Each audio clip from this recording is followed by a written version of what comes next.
रात के 9 बजे पति ऑफिस से घर आया।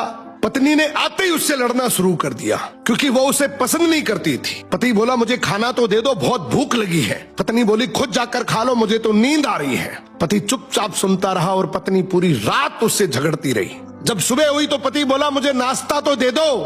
पत्नी गुस्से में बोली मैं तुझसे तंग आ गई हूँ, भगवान करे तुम मर जाए। पति कुछ नहीं बोला और चुपचाप ऑफिस चला गया।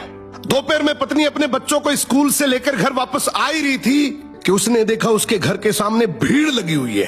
वो घबराकर पास गई तो देखा उसके पति की लाश घर के सामने पड़ी हुई है। उसके ऊपर कयामत सी टूट पड़ी। मन में सन्नाटा छा गया। लोग आपस में बात कर रहे थे कि कार से उसका एक्सीडेंट हुआ है। पत्नी जोर जोर से चीखने लगी और चिल्लाने लगी कि संजय उठ जाओ, अब मैं तुमसे कभी नहीं लड़ूंगी, तुम्हें कभी कुछ नहीं कहूंगी, मुझे कुछ नहीं चाहिए। उठो संजू, तुम्हें भूख लगी थी ना, चलो मैं खाना देती हूँ, मुझे छोड़कर मत जाओ, उठ जाओ। लेकिन संजय कैसे उठता, उसे तो उसकी बद्दुआओं ने मार दिया था। संजय के जाने के बाद पत्नी को दुनिया का असली रंग नजर आने लगा। रिश्ते बदलते दिखने लगे। उसके अपने उससे मुंह मोड़ने लगे। लोग उसे गंदी नजरों से देखने लगे। कुछ ही दिनों में उसका घर भी उससे छीन लिया गया। जो हिस्सा उसका बनता था ससुराल वालों ने उसे दे दिया।